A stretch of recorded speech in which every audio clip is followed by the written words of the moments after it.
Good morning, everyone. Welcome to the quarterly LAC meetings of Ventura County. I am Monica Turones, the supervisor in charge of the implementation of the provisions of the elections code for the LAC. At this moment, I will turn it over to Christy. Good morning. My name's Christy, and I am Monica's lead, and I'm going to go over just a few things with you regarding LAC, and then I'll pass it on to Ashley to finish up the meeting. To start the agenda today, we're going to just go over a few things, an overview of the status and needs of the of the LAC, the Language Accessibility Advisory Committee.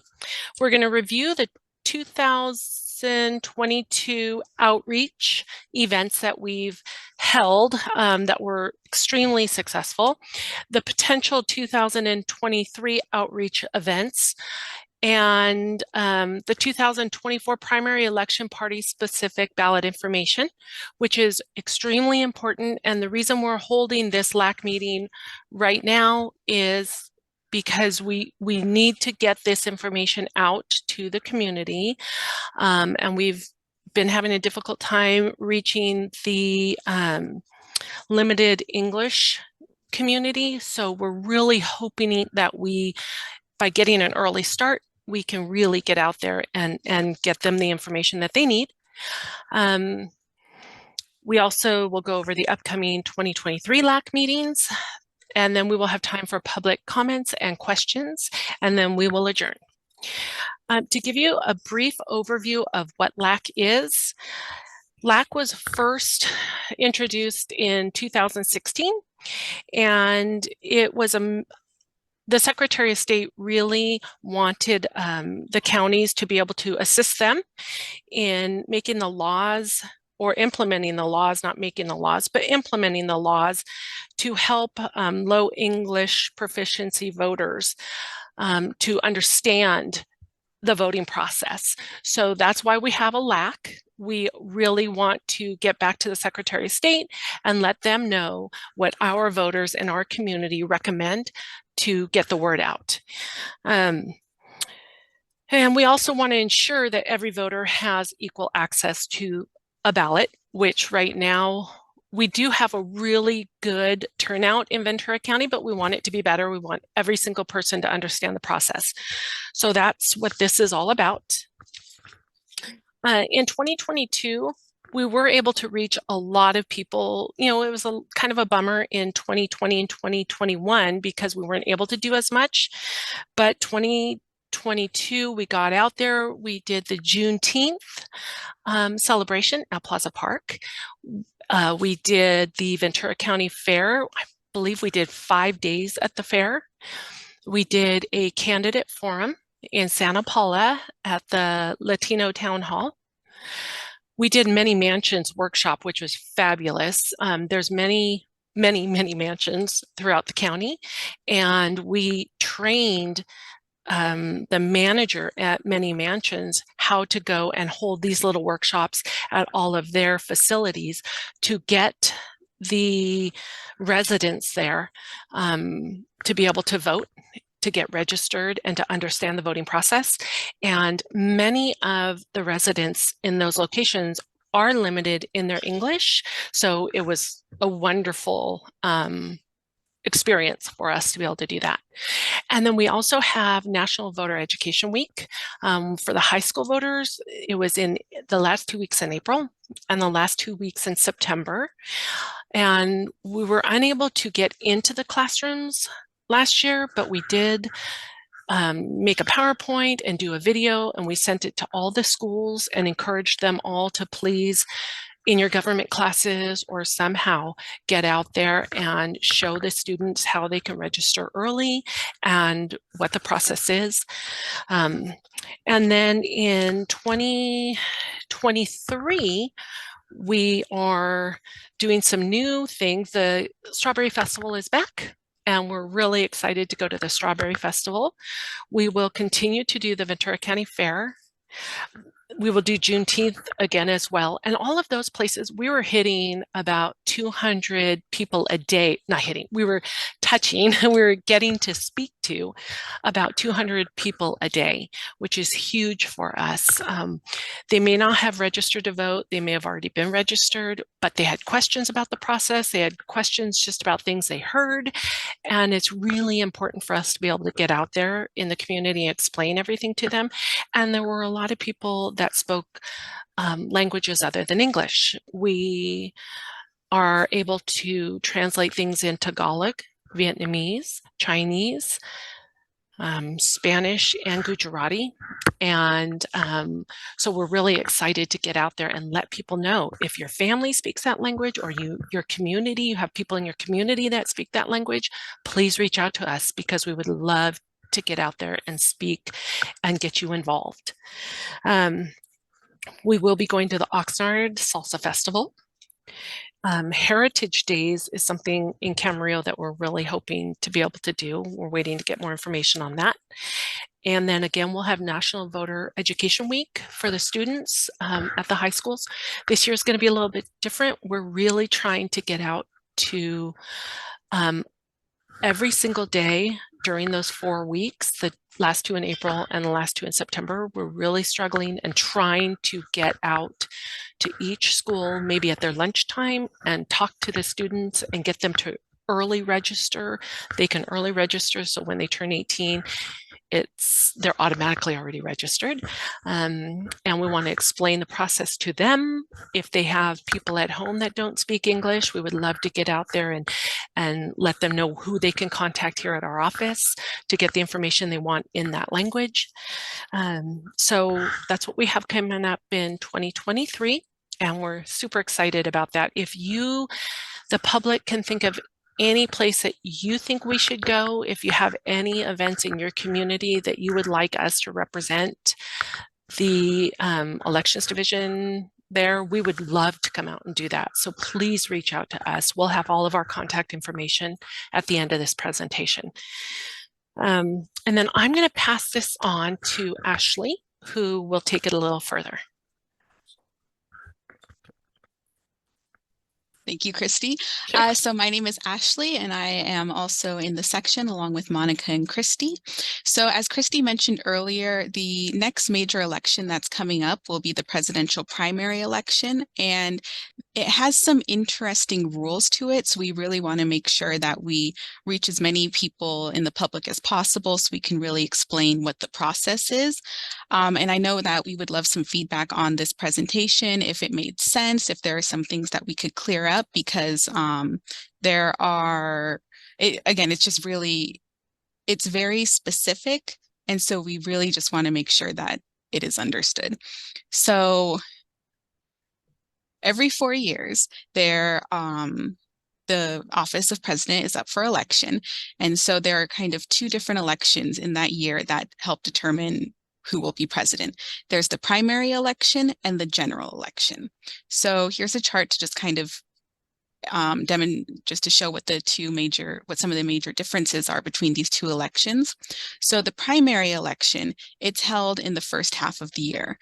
In the past, we've had it in June. We've had it most recently in March, which was the March 2020 primary election. For this next one that will happen in 2024, we're thinking it might happen as early as February, but the date is still kind of being decided. It's up in the air. So that differs from the general election, which is held in November. So that's kind of the big one, which has most of the voter turnout. That's when most people who usually don't vote in every election that they're able to, that's the one that they come out to vote for. So the major difference between the primary and the general election, and this is just for the presidential candidate, in the primary election, you are voting on the candidate that you would like to represent your preferred political party for the President of the United States contest. So in other words, you are kind of nominating. You are voting to nominate which candidate you want to represent your party or to advance to the November contest. So if you're registered with a party, you may have a candidate that you really want to be president. You have to take the first step and vote for them in the primary. If they get the top votes for your party, then they will advance to the general election in November. And if you still want to vote for that candidate, you're able to vote for them in November. If that candidate wins, then they will become president. So it's kind of step one is the primary. It's voting for who you want to advance to the November election. The major difference that most people need, that everyone actually should be aware of, is that this is the only election where your political party preference does affect how you can vote. The primary election is very party specific. You get a ballot and it will have the presidential candidates that are relevant to your political party. So if you're registered with the Democratic Party, then you will get a ballot with all the Democratic candidates that are running for president. If you're registered with the Republican Party, same thing. You'll get a ballot with just those Republican candidates that are running for president. You choose, and it goes for all the parties: Democrat, Republican, American Independent, Libertarian, Green, and Peace and Freedom. You get a specific ballot with those candidates and you choose which one of the party that you're registered with that you would like to advance to the next election in November. In the general election, political party does not affect your ballot. Whatever party you're registered with, you will still have the top vote getters from the primary election on your ballot, and you'll be able to vote for whichever presidential candidate you would like, regardless of what your party is or what their party is. So it's strange to explain. So I tried making this kind of little example to hopefully make it a little easier to understand. So here's a scenario where we have a voter named Emily, and she is registered with the Apple Party.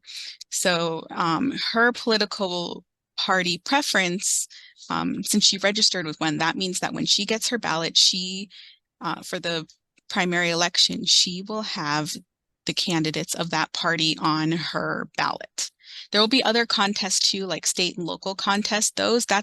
Party doesn't matter for those. She can vote however she pleases on, well, she can vote however she pleases in general, but party doesn't affect those contests. It's only the presidential one, and sometimes party committees, but right now we'll focus on the presidential one.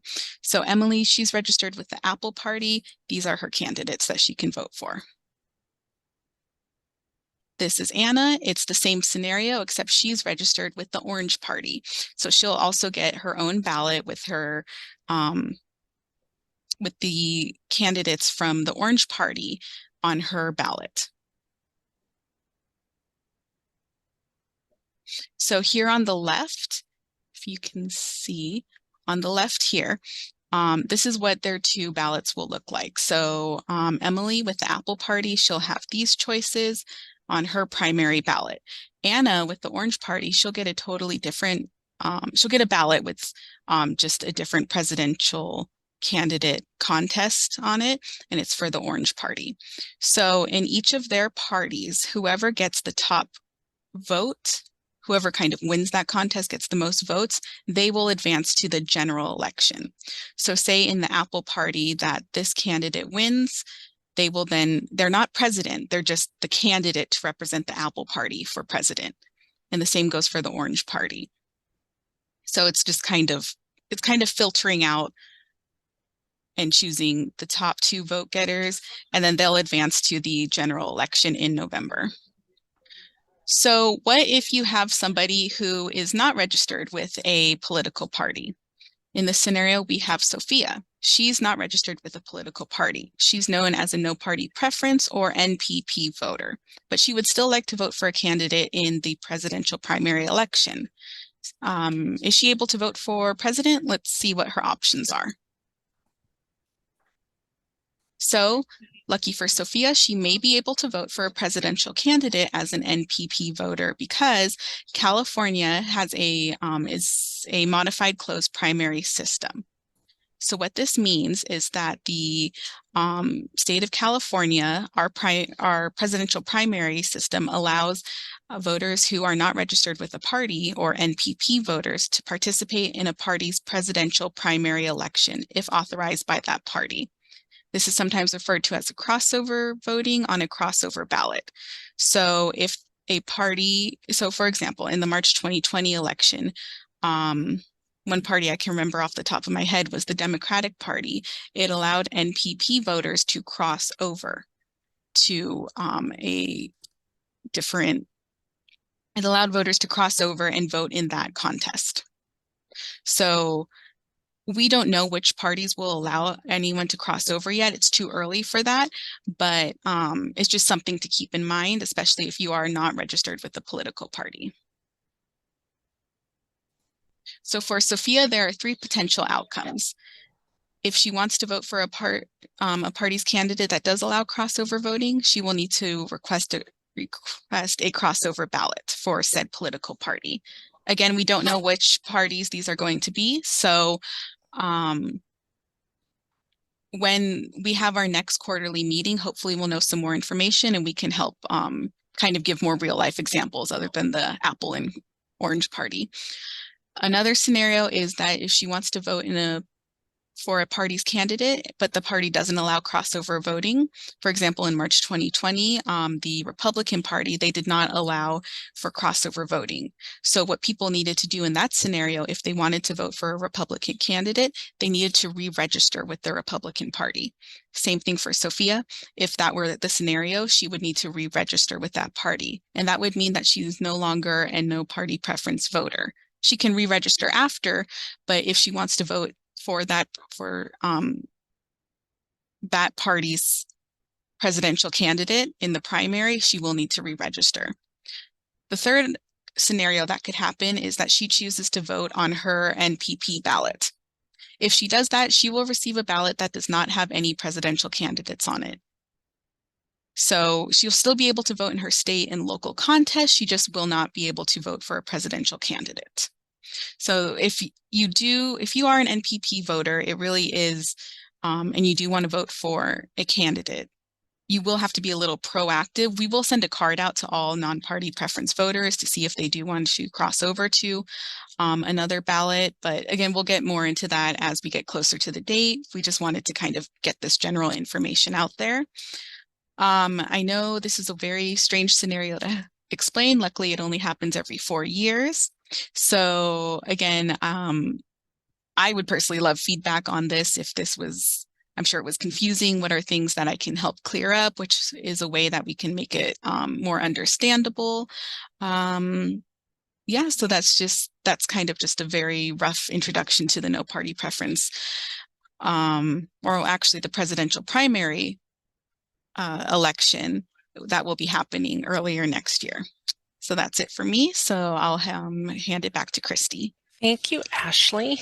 Okay, so the upcoming LAC meetings that we are going to have are May 15th, August 14th, and November 14th.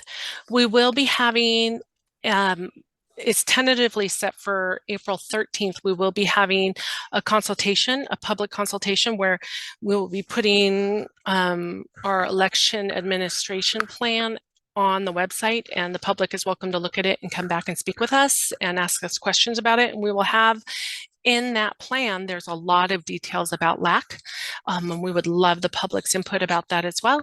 So May 15th, August 14th, November 14th, and then April 13th is the consultation. So please put those dates on your calendar. Invite anybody that you can think of that is interested in joining LAC or speaking to us about LAC. We would love your input, and we would love more community involvement. So with that, I will give it back to Monica and say thank you very much for attending.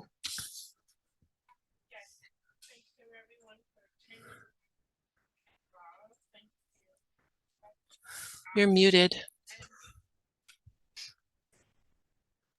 I'm so sorry. Thank you everyone for attending. I see Maria Navarro. Thank you for your presence. We hope that you would attend the following meetings that have been announced, and anyone that you know that would be interested, please invite them.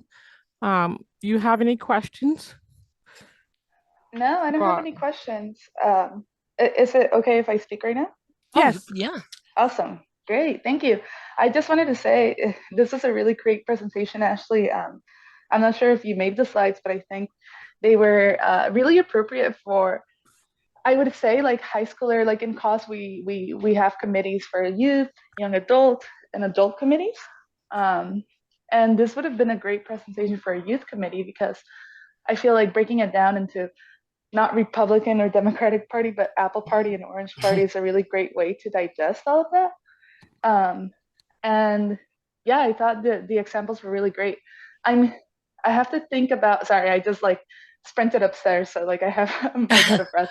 But I am thinking about the ways that I can, or this presentation could be made and the way I'm coming about this is like our adult committee, which is Spanish speaking mainly. Like how do we distill this information to the Spanish speaking audience? I think a PowerPoint is good, but I also think like people sometimes in the Spanish speaking community, at least the ones who we organize or we communicate with, they're more less kind of like they're more visual, less literate, right? And so How about in person then? Would they Yeah. do better with an in-person meeting? We would be happy to do that. If you want to help us set that up, we would love to. Totally. Yeah, that would be really good to do. Okay. And I'm sure the young adult committee would like it as well. So let me bring that back to the committees, and then Okay. I'll communicate with you all. That'd be Thank wonderful. We would love that. Thank you. I appreciate it. And then you have our information. It's at the end of, I have your information, so I can make sure and email you, but from the invitation, you have our information. So yeah, there it is, Ashley. Thank you. But yeah, just reach out to us. Let us know what works best for you. And we would love to come out. We can come out with the equipment so we can explain how the equipment works for voting. We can explain the upcoming ballot, like the presidential, pretty much everything that's in here, but we can do it all in Spanish. Sounds great. Thank you. Yeah, thank you. I appreciate it. Okay. Anything else you could think of? Anyone? Okay. With that, I'm going to adjourn then. Thank you so much. It was a pleasure speaking with you, Maria. Bye, Okay. everyone. Bye, everyone. Okay.